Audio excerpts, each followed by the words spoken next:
All right, folks, welcome back. We're now on the episode of the rebuild. So we got through the reset.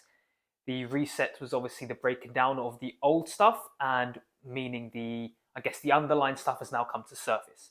So now this rebuild section is going to be where we face that stuff at the surface level. All the underlying stuff's come to the surface. So similar to the last video, actually, there's going to be two sections. The first part is going to be healing that stuff from the root, so just giving you some tips on how to heal it from the root. And the second part is going to be actually the rebuild phase, where all that crap's gone, and what do you do at this point? You're an empty slate. What do we do from this state? So, as always, got some notes in the back. So if you see me look in the background, you know why. Right, so healing from the root. What does this mean? First and foremost, when all this old crap comes to the surface, as I've said before, you're going to be freaking out. But the thing is, when beliefs are about to go and be released, they try and hold on for dear life. So it may seem like it's being magnified at this point. You may think, I've overcome this problem, whatever the problem may be, and now it seems 10 times worse. This is because it was buried deep down, but now because it's come to the surface level, you think it's gotten worse. But really, it's just poking its head up the top and it's terrified. It's seen this new perspective and it doesn't want to stay there. So it's doing everything to be pushed back down. The problem is, a lot of us, when we feel that pain magnified, we think something's wrong here. So we go have some alcohol, do whatever to distract ourselves. The key is, when it's at the surface level, just be aware when that's magnifying, it's near the top. It's coming out. It's literally so close. That weed from the ground is so close to being pulled out, okay?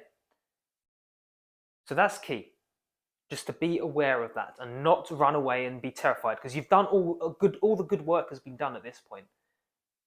So let's explore a few ways on how to actually heal this, this underlying stuff when it comes to the top. So the first and foremost, a lot of self-inquiry is actually required. So self-inquiry means internal reflection, okay? What does this mean? This means looking at whether the issue, the emotion, the feelings, the thoughts, looking at that from multiple perspectives, understanding why this is happening. Why does this feel this way? Where did this come from? So that's why you ask yourself a lot of questions. This is why journaling is very, very important, actually, okay? So I know journaling, it sounds boring and you think, but I'm just writing a load of rubbish here. I actually recommend to journal first thing in the morning and actually last thing in the evening before you go to bed, because this tends to be when the mind is sort of less active, the conscious mind is less active. It may not make sense when you're doing it there and then, but when you come back to it, say if you do it for 10, 20, 30 days, you come back to it, you can see the patterns that you're writing. And when you see those patterns, it starts to make sense. So the journaling is just a way. You might be writing, you've got a particular issue right now. You're going through a breakup and you're feeling heart palpitations. You just write that out and you delve into it. You go, why do I feel this way? What does this feeling look like? Does it have a shape? Does it have a size? You just question it, almost like you're a scientist doing an experiment, looking at it different perspectives. So if, for example, this will be the issue, you're looking at it from left, from right, from up, from down. Oh, looks like a pen. Does it move? Does it do this? So you literally imagine yourself, like I say, experimenting on it, because the more you experiment, you get curious. It becomes like a little game. And that's almost what you want it to do, because what happens when people experience the trauma, this emotion, this fear, whatever, we get consumed by it and it becomes us. We want to be separate from that particular emotion, that fear, whatever it is.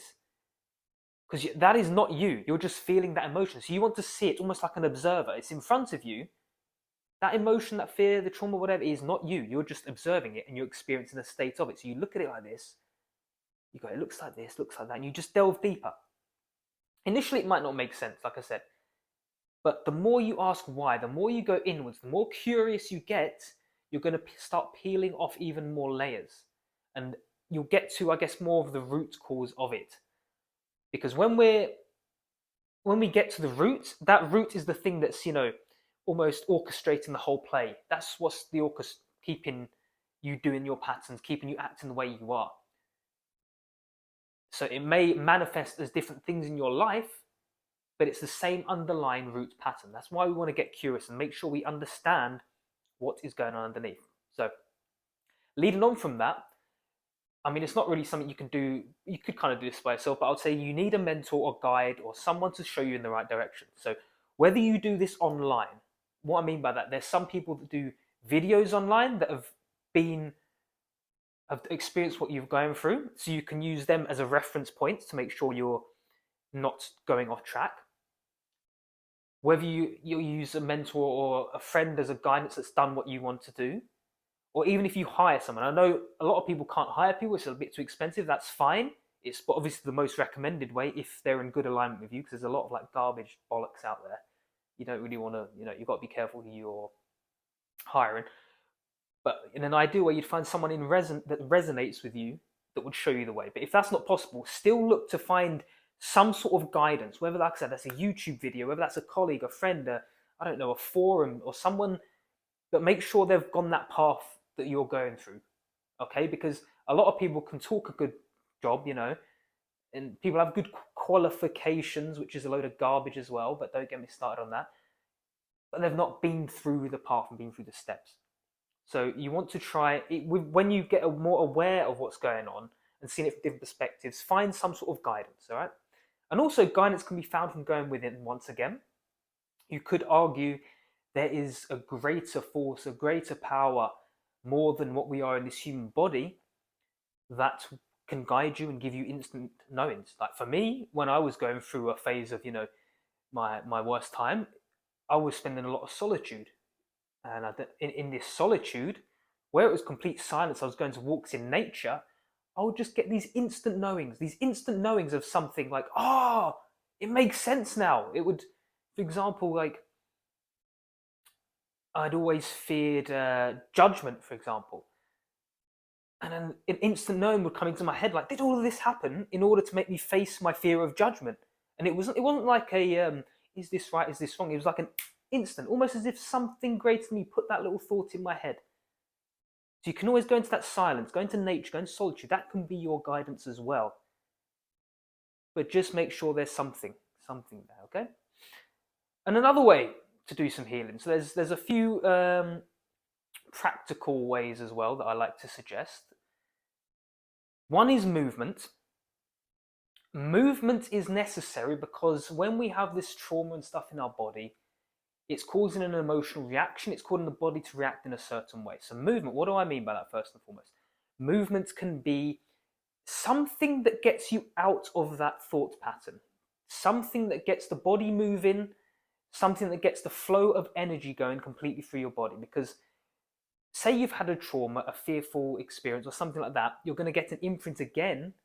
And if this stays there, it magnifies. So this is why there's actually, for example, animals, when they have trauma, let's say a deer got chased by a lion, but it survived. Animals shake it out. They shake out vigorously. Deers shake it out vigorously because that releases the trauma from the body. And within literally minutes, they're back to normal, just walking around as if nothing happened. So when I say movement, I mean stuff like this, to get the body moving, to get the energy flowing so it doesn't stay trapped and hence magnify the trapped energy in your body. Because what happens as well, when this energy stays trapped, it can just take a thought to trigger that emotion back again. And it becomes so automatic that you could literally see something that reminds you of that fearful experience, and then your body, you're consumed by it again. So ideally, you don't want it to get to there, because when you get to that stage, imagine you've got a massive thick bit of energy stuck, you need to flush it all out. So before it gets to that stage, ideally you want to be doing stuff. You have a bit of a fearful experience, you shake it out. Maybe you do some dancing, maybe you do some yoga, maybe you go to the gym and exercise, but something a bit vigorous to shake that trapped energy out. My two recommended ways would be obviously yoga and the shaking, or even dance, something like that. But it differs from people to people. A sub part of that would be breath work. Breath work is a great way to sort of cleanse the system from that trapped energy as well. So there's a lot of people out there. There's Wim Hof. There's I think there's some yogi lab they're called, like 9D breath work. You can find a load of stuff on YouTube as well, just basic things to get you started. So this may involve something like, just to give you an example, like 30 breaths. You do like Do that 30 times, hold it in for a couple of minutes, it normally is, and then you release and hold it for a minute, stuff like that. But the reason for that is it's flushing out the system to almost reset it. So go from a trapped point, just goes whoosh, and you're at like a clean sheet of paper again. All right. There's another thing I wanted to say: purification, and this is actually the most important one out of them all, to be honest. We want to purify the body and the mind. Now, this is getting rid of the old garbage as well, but it's putting in good intentions and stuff by, I guess, when you have like something greater than yourself, when you're following something greater than yourself, we call it the universe, God, whatever. That's what we call the purity. So yes, we're flushing out the garbage, but we're not putting more garbage back in. We're putting stuff back in that is greater than ourselves, that is for a higher purpose, that is of a greater power. So you want to purify the body and the mind, really. Obviously, the body can be purified by stuff doing like fasting. You can just do half a day fast. You can do intermittent fasting. You can do day-long fasts. You can even do restricting, like take away water as well. There's multiple ways to do it, but you're cleansing the body from all the crap. Because when you eat this McDonald's, when you eat these junk foods, that is clogging up the body, which is affecting the mind as well. Obviously, going in more in depth, there's stuff like, the stuff you put on your body, the soaps and all this stuff. You can try and do that to the best of your ability, using more organic-based products, less harmful substances in there. That's kind of that's a bit more extreme as well, but you can just start off by doing the simple stuff, simple foods, eating organic foods, fasting, having fresh water, not just drinking Coca-Cola every day. And I guess the second part of the purification is the mind. When you purify the mind, a lot of this bodywork stuff I said is purifying the mind as well. But stuff like meditation purifies the mind, because that's getting you into a present state, a clean slate. And when you're there, it's not putting the crap in. When crap in, I mean, is nonsense music. You may be watching the news 24/7. Maybe just tone it down a bit. Maybe you put in some positive stuff in your mind instead.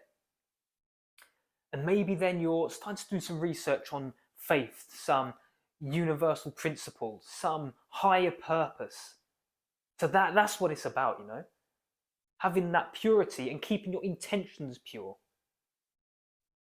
This could potentially be a longer video as well, but I just wanted to give, like I say, a few initial things that you could go away with to do the healing by yourself.